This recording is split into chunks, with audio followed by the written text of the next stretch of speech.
सिद्धा जगति मंगलम्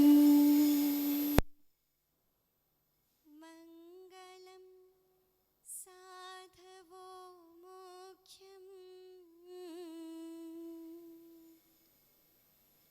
धर्मः सर्वत्र मंगलम् धर्मः सर्वत्र मंगलम् धर्मः सर्वत्र मंगलम्। त्रिकालवर्ती त्रैलोक्य पूज्य विश्वाराध्य पंच परमेष्ठी भगवान की, देवाधिदेव चिंतामणि श्री पार्श्वनाथ भगवान की, परम पूज्य अभीक्ष्ण ज्ञानोपयोगी प्राकृत भाषा चक्रवर्ती आचार्य भगवान गुरुवर श्री वसुनंदी जी मुनिराज की। नमस्ते।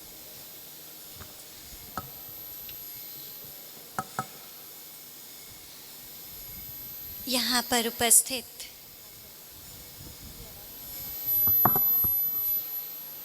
आप सभी अपने जीवन को सम्यक दिशा में अनुशासित रूप से संवर्धित करने के लिए उत्सुक पुण्यात्मा महानुभाव, योग शिविर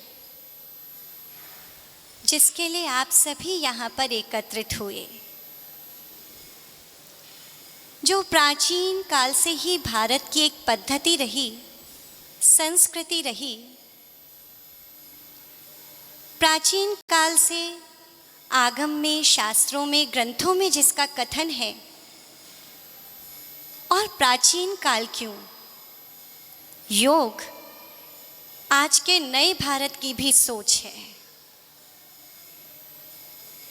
जिस योग के लिए सभी एकत्रित हुए हैं, उस योग का जैन दर्शन में आचार्यों ने बड़ा व्यापक कथन किया। कुछ लोग एक बार जर्मनी से आए थे, जब आचार्य गुरुवर ग्रीन पार्क दिल्ली में विराजमान थे। उन लोगों ने आकर के कहा, आचार्य श्री हम सभी स्कॉलर्स हैं, विद्वान हैं, और हम सभी योग पर पीएचडी करना चाहते हैं। ये योग जो भारत में इतना प्रचलित है, जो शरीर, मन और मस्तिष्क सबको स्वस्थ बनाता है, हम चाहते हैं कि भारत की ये विद्या हम अपने देश में भी लेकर के जाएं। और इसीलिए हम आपके पास आए, क्योंकि जैन दर्शन में जो योग का सम्यक समीचीन कथन मिला, वह वास्तव में जीवन को पूर्णता प्रदान करता है। उसी योग के विषय में जैसा हमें आचार्य गुरुवर ने पढ़ाया, कुछ आपको बताने का प्रयास करते हैं कि ये योग मात्र कुछ आसन और व्यायाम का ही नाम है, या इससे अलग भी कुछ है।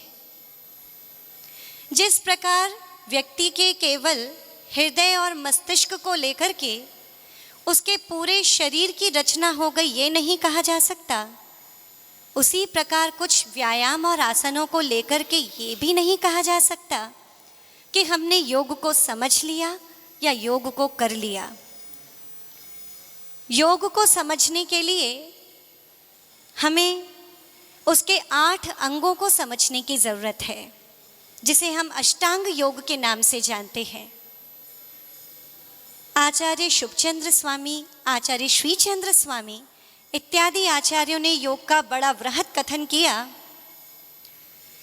यम नियमासन योगाभ्यासन प्राणायाम प्रत्याहारन धारण ध्येय समाधि धारये संसाराब्धे जीवांतारये। यह 8 प्रकार के या योग के 8 अंग कहे, सबसे पहले कहा यम। तो ज़्यादातर लोग यम को जानते होंगे। जो संकल्प पूरे जीवन भर के लिए लिया जाता है वो यम कहा जाता है। और दूसरा है नियम। जो संकल्प टाइम लिमिट के लिए लिया जाता है, कुछ समय के लिए लिया जाता है, वो कहलाता है नियम। यम और नियम जीवन में दोनों ही ज़रूरी है। एक व्यक्ति को यदि स्वस्थ जीवन जीना हो तो उसे प्रारंभ से ही संस्कार मिल जाते हैं कि आपको मद्य, मांस, मधु इनकी तरफ नहीं जाना, टोबैको की तरफ नहीं जाना, इंटॉक्सिकेटेड पदार्थों की तरफ नहीं जाना, नशीले पदार्थों की तरफ नहीं जाना, ड्रग्स इत्यादि की ओर नहीं जाना। इनसे तो आप जीवन भर के लिए दूरी बना लें। तो ये क्या हुआ? यम। और फिर आता है नियम, जिनके लिए कह दिया कुछ टाइम के लिए। जैसे आप डॉक्टर के पास गए और वहाँ जाकर के डॉक्टर ने कहा, आपका चेकअप किया, माना पता लगा किसी व्यक्ति का कोलेस्ट्रॉल बढ़ा है, तो डॉक्टर क्या कह देंगे? एक प्रिस्क्रिप्शन लिखने से पहले एक बड़ी महत्वपूर्ण सलाह और वो दे देंगे, ऑयली चीज़ों से, तले हुए पदार्थों से दूर रहिए। अगर डायबिटीज़ निकल करके आती है तो प्रिस्क्रिप्शन लिखने से पहले, दवाई लिखने से पहले कहेंगे कि आप मीठे से दूरी बना करके रखिएगा, वरना हमारी दवाई भी असर नहीं करेगी। तो जो जीवन भर के लिए डॉक्टर ने बता दिया तो वो तो हुआ नियम। और जो कुछ समय के लिए दूरी बता दी, कहीं स्वेलिंग आ गई, कोई इन्फेक्शन हो गया, डॉक्टर ने कहा खटाई से, मिर्च से दूर रहना है कुछ टाइम के लिए, 10 दिन, 15 दिन, तो ये सब आ गया नियम की श्रेणी में। ऐसे ही हमारे जीवन में भी कुछ चीज़ ज़्यादा नकारात्मक प्रभाव डालती हैं, हमारे मन पर भी, हमारे तन पर भी। शराब, नशीले पदार्थ जैसी चीज़ें, इनका जब जीवन भर के लिए त्याग किया जाता है तो कहा जाता है यम, क्योंकि उसके बाद ही आसन और प्राणायाम हमारे जीवन में कुछ परिवर्तन ला सकते हैं। नियम, यदि कोई अभी की कोई थोड़ी देर की बीमारी है, कोई थोड़ी देर का इन्फेक्शन है, उस समय के लिए उसको छोड़ देना, जिस चीज़ से इन्फेक्शन हो रहा है कुछ समय के लिए उसको छोड़ देना, ये चीज़ आती है नियम। तीसरी बात कही आसन। जब यम और नियम जीवन में आ जाते हैं तब हम आसन तक पहुंच पाते हैं। और आसन आप लोग जो जान रहे हैं, पहचान रहे हैं, किसी भी एक मुद्रा से बैठना, सुखासन से, पद्मासन से, अर्धासन से, वीरासन से, किसी भी एक आसन से बैठना, क्योंकि आसन आपके मन को केंद्रित करते हैं। जब आप लोग सब टीचर्स हैं और बच्चे अगर सामने हिलडुल रहे हों, आप उन्हें समझा रहे हो और वो हाथ पैर हिला रहे हो, तो आप उनसे एक ही स्वर में क्या कह देते हैं? सीधे बैठिए। क्यों?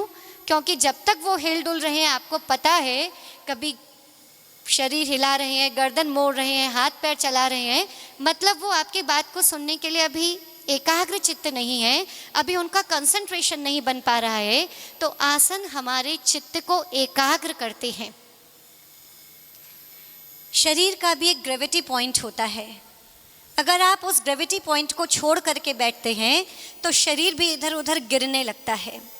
उस पूरे ग्रेविटी पॉइंट को, पूरे शरीर को एक सेंटर में लाने का नाम है आसन।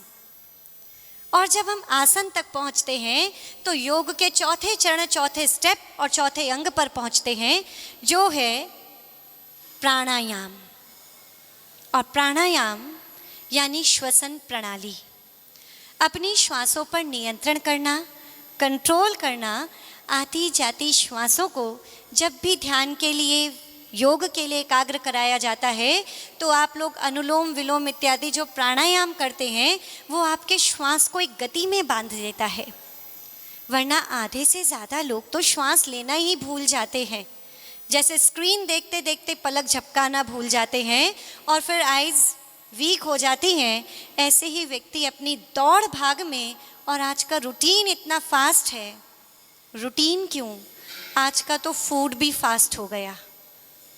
आप लोग, कुछ लोग खाते होंगे ना फास्ट फूड, तो सब कुछ इतना फास्ट है, उस सब जितना फास्ट होगा, जीवन की गति जितनी फास्ट होगी, उतना जीवन कम होता चला जाएगा। अगर दीर्घ आयु लेनी है, अपनी पूरी आयु जीनी है, तो जीवन को बहुत आराम से जिए, श्वास को भी आराम से लें। श्वास लेते में आपका जो उदर है वो बाहर की तरफ होना चाहिए, क्योंकि अंदर वायु गई है, और श्वास छोड़ते में उदर अंदर की तरफ जाना चाहिए। ये श्वसन की सबसे समीचीन प्रणाली है। जब व्यक्ति लगभग लेटा है तो उसकी जो श्वासें हैं वो 12 अंगुल प्रमाण चलती हैं। जब वो बैठ जाता है तो लगभग 18 अंगुल प्रमाण। जब वो खड़े होकर चलने लगता है तो लगभग 36 अंगुल प्रमाण। और जब व्यक्ति को गुस्सा आता है, आपको आश्चर्य होगा, तब व्यक्ति की श्वास 108 अंगुल प्रमाण हो जाती है। और श्वास की गति जितनी तीव्र होती है, आयु भी उतनी घट जाती है। तो सबसे ज़्यादा श्वास कब तेज हुई? जब व्यक्ति ने गुस्सा किया। और कल एक शब्द, एक लाइन कान में पड़ी थी, जो आपको आपके शिविर में बोला जा रहा था, क्रोध नहीं करना।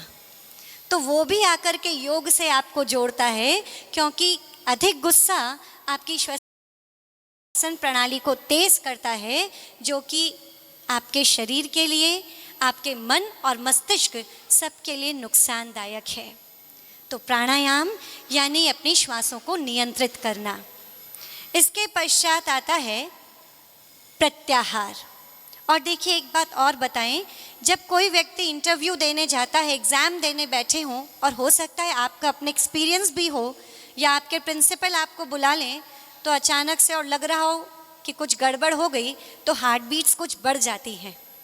उस समय आप 10 सेकंड का पॉज लें, आराम से श्वास को लंबा लंबा लें, लंबा लंबा धीमे धीमे छोड़ें। इतनी देर में तो आप हो जाएंगे। तो व्यक्ति को नॉर्मल करने का काम भी योग का है, जो उसके प्राणायाम अंग के अंतर्गत आता है। 4 अंग हमने अभी देखे, यम, नियम, आसन और प्राणायाम। 5वां अंग आता है प्रत्याहार। प्रत्याहार का मतलब है हर तरफ से अपने मन को, या धार्मिक दृष्टिकोण से कहें तो अपने मन को इंद्रिय विषयों से हटा करके केवल अपनी आत्मा की ओर खींच करके ले आना। आप लोग कोई ज़रूरी काम कर रहे हों और मोबाइल आपका ना तो साइलेंट है, ना स्विच ऑफ है, ना वाइब्रेट है, इवन कभी बेल आ रही है, कभी कॉल आ रही है, और कुछ नहीं तो नोटिफिकेशंस आपको डिस्ट्रैक्ट कर रहे हैं, तो आप ज़रूरी काम कर रहे होंगे तो क्या करेंगे? मोबाइल को कुछ देर के लिए साइलेंट या फिर स्विच ऑफ, 2 में से एक काम करेंगे। तो ये प्रत्याहार भी हमारा साइलेंट या स्विच ऑफ बटन है। जब हमारा मन हर तरफ से डिस्ट्रैक्ट हो रहा हो, तब उस मन को खींच करके लाना और उसे ले आकर के एक पॉइंट पर लगा देना, दैट इज़ कॉल्ड कंसंट्रेशन। कुछ पेरेंट्स भी आपसे बोलते होंगे, बच्चे बोलते होंगे, या आपका अपना भी हो सकता है कि जल्दी से हम किसी चीज़ पर फोकस नहीं कर पाते। अगर नहीं कर पाते तो वो समाधान भी योग के पास है, क्योंकि जब हम प्रत्याहार पर जाते हैं तो ये हमारे मन को फोकस करता है और कुछ नहीं।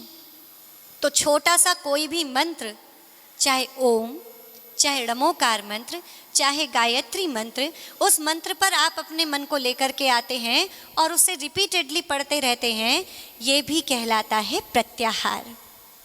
जब आप प्रत्याहार तक पहुंच गए, फिर आप पहुंच पाते हैं धारणा। ये उससे आगे का स्टेप है, जो योग का 6वां अंग है।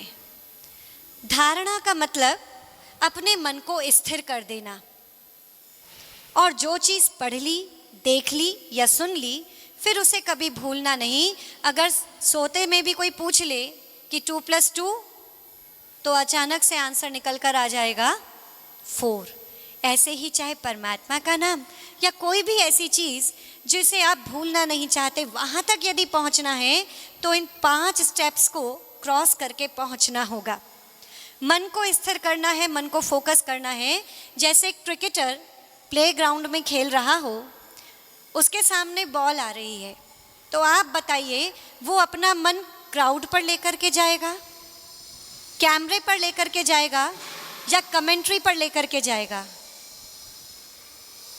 कहाँ लेकर जाएगा? बॉल पर। इट मीन्स ना क्राउड, ना कैमरा, ना कमेंट्री, केवल बॉल पर फोकस है। ऐसे ही जब हमारा मन भी अपने लक्ष्य की ओर एकाग्र हो जाता है, फोकस्ड हो जाता है, तो वो कहलाते हैं धारणा। अपने मन को कंसंट्रेट कर लेना, एक पॉइंट पर ला करके बांध देना। और जब इतना हम कंसंट्रेट कर पाते हैं, तब हम पहुंच पाते हैं मेडिटेशन या ध्यान की ओर, जो योग का 7वां पॉइंट है। कई लोग कहते हैं मेडिटेशन करना चाहते हैं पर होता नहीं, कोशिश तो करते हैं पर हो नहीं पाता। यदि हमने ये 6 पॉइंट कवर किए हैं, तब तो हम 7 पॉइंट पर पहुंच सकते हैं। ये ऐसे स्टेयर्स हैं जिन्हें आप क्रॉस नहीं कर सकते, आपको 1 बाय 1 ही चढ़ करके जाना पड़ेगा। जब 6 स्टेयर्स या 6 लेवल आप पार कर लेंगे, तब 7th लेवल पर पहुंचेंगे। कुछ गेम्स आते हैं ना, अगर आप सीधे खोलना चाहें, 7th लेवल का गेम खुल जाए तो नहीं खुलेगा। आपको हर लेवल को जीतना होगा, ओवरकम करना होगा, तब जाकर के 7th लेवल पर पहुंचेंगे। ऐसे ध्यान की स्थिति तक आने के लिए आपको इन 6 पड़ावों को पार करना होगा। और ध्यान तो आप लोग जानते हैं, ये माइंड का डिटॉक्सिफिकेशन। आज हम फिजिकल डिटॉक्सिफिकेशन तो करते हैं, बॉडी का डिटॉक्सिफिकेशन तो करते हैं, लेकिन जिस तरह शरीर के डिटॉक्सिफिकेशन की आवश्यकता है, माइंड के डिटॉक्सिफिकेशन की भी आवश्यकता है। क्योंकि इतना कुछ मन में भर जाता है कि जब आप खाली बैठे होते हैं तो कुछ चीज़ें ऐसी मन में आती रहती हैं कि आप आराम करने के बाद भी आराम नहीं कर रहे होते। कभी कभी तो रात भर नींद नहीं आती, और कभी कभी यदि सो भी गए तो आपका सबकॉन्शियस माइंड इतना काम करता है कि उठकर भी थकान रहती है। यदि चाहते हैं एनर्जाइज रहें, एंथुजियास्ट रहें, तो उसके लिए आता है ध्यान। और ध्यान आप कहें नहीं लगता, तो एक बार में नहीं लगेगा। अगर एक बार बिजनेसमैन अपने बिजनेस में उसे लॉस हो जाए, तो क्या वो बिजनेस करना छोड़ देता है? नहीं छोड़ता, दोबारा करता है, तिबारा करता है। एक स्टूडेंट यदि एक टेस्ट में फेल हो जाए, अच्छे नंबर नहीं आए, तो क्या दोबारा टेस्ट नहीं देगा? देता है, बार बार मेहनत करता है, फिर एग्ज़ाम देता है। ऐसे मेडिटेशन और ध्यान की वो स्थिति यदि एक बार में नहीं पहुंच रहे, आपकी प्रैक्टिस, आपका अभ्यास आपको वहां तक लेकर के जाएगा। वही प्रैक्टिस, वही अभ्यास जो आप बच्चों से कराते हैं और बच्चों को करने के लिए कहते हैं, स्पेशली मैथ्स के टीचर। एक क्वेश्चन को बार बार सॉल्व करें तो आप समझ में आ जाएगा कैसे प्रॉब्लम सॉल्व करनी है। और जब ये सारी यात्रा पार हो जाती है, तब पहुंचते हैं समाधि। समाधि यानी वो स्थिति जब आत्मा में लीन हो जाए, जब उसकी कनेक्टिविटी हर चीज़ से हट जाए, वो स्थिति कहलाती है समाधि। यानी उसके शरीर पर यदि कोई प्रहार भी करे, तो भी उस प्रहार के अनुभव से दूर वो अपनी आत्मा में इतना लीन हो जाए कि वो उस कष्ट को सहने की सामर्थ्य पा सके या उसे कष्ट का अनुभव ही ना हो। तो इस प्रकार ये योग के 8 अंग यहाँ पर बताए, जिसमें से यम और नियम, ये 2 अंग सदाचार का निर्माण करते हैं। क्योंकि व्यक्ति ने अच्छे नियमों को अपने जीवन में ले लिया, और कोई कहे कि यम और नियम तो बंधन है। एक बात बताइए, अगर पतंग चाहते हैं आसमान में उड़ती रहे, तो उसका डोर से बंधा होना ज़रूरी है या नहीं? ज़रूरी है। और अगर पतंग कट गई यानी डोर से अलग हो गई, तो पतंग कुछ देर बाद उसे ज़मीन पर आना ही पड़ेगा। इसी तरह जीवन में यदि डिसिप्लिन ना हो, अनुशासन ना हो, यम और नियम ना हो, तो जीवन भी वैसे ही पतित हो जाता है। इसीलिए लाइफ को सबसे पहले डिसिप्लिन करने के लिए योग के 2 अंग कहे, यम और नियम। उसके बाद जो 2 अंग आए, आसन और प्राणायाम। ये आसन और प्राणायाम आपको स्वास्थ्य देते हैं, शांति देते हैं। स्वास्थ्य और शांति सबको ही चाहिए। ऐसा कोई व्यक्ति नहीं है, किसी से कहो आप बीमार रहना चाहते हो, वो कहेगा नहीं। अशांत रहना चाहते हो, बोले वो तो बीमारियों की जड़ है। तो फिर अगर स्वास्थ्य और शांति चाहते हैं तो आसन और प्राणायाम से मिलती है। उसके बाद प्रत्याहार और ध्यान, ये दोनों आपकी एकाग्रता बढ़ाते हैं, आपका कंसंट्रेशन लेवल हाई करते हैं। और उसके बाद आता है ध्यान और समाधि, जिसे हम वास्तविक सुख कह सकते हैं, जो हमें उस सुख की ओर ले जाता है जो सीधे सीधे हमें परमात्मा से, भगवान से कनेक्ट करता है। इस प्रकार ये योग एक सामान्य से लेकर के परमात्मा तक की यात्रा है। और योग के लिए आप सभी एकत्रित यहाँ पर हुए क्योंकि आचार्य भगवान यहाँ पर विराजमान है। हमने जो कुछ उनसे सीखा, जो कुछ पढ़ा, आपके सामने कुछ अल्प शब्दों में रखा, किंतु अब पूज्य गुरुदेव से इसके विषय में या अन्य विषय में और आगे सुनेंगे। योग के इन 8 अंगों को हम अपने जीवन में लेकर के आएँ तो वास्तव में जीवन की चरम और परम स्थिति तक ज़रूर पहुंच जाएंगे। बोले परम पूज्य आचार्य भगवान गुरुवर श्री वसुनंदी जी मुनिराज की जय। मत बोले आचार्य संघ की जय। माता जी ने अपने मुखारबिंद से बहुत ही